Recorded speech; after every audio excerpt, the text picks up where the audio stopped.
Dua anggota Polres Badung diberhentikan secara tidak hormat alias PTDH.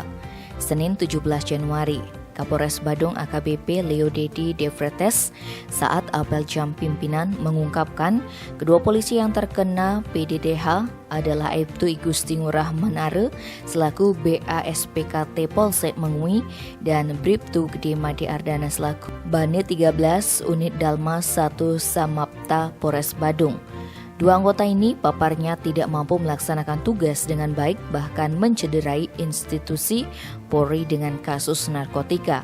Leo mengatakan keduanya telah melalui proses persidangan umum dan sidang kode etik Polri. Dalam proses sidang umum di Pengadilan Negeri Badung, Gusti Ngurah Menare divonis 11 tahun penjara dan Gede Made Ardana divonis 8 tahun penjara. Lantaran keduanya sudah ditahan di Lapastik Bangli, proses PTDH dilaksanakan secara simbolis hanya dengan foto. Sebagaimana diberitakan sebelumnya, Gusti Ngurah Menare diringkus Satres Narkoba Polresta Denpasar Sabtu 8 Mei 2021.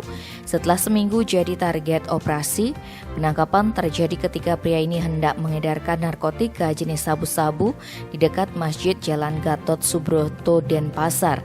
Saat dilakukan penggeledahan hingga ke rumahnya di daerah Marga, Tabanan, petugas berhasil mengamankan belasan paket klip sabu-sabu seberat 84 gram.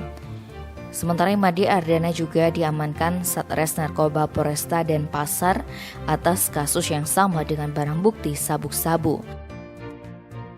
Tim Bali Express melaporkan.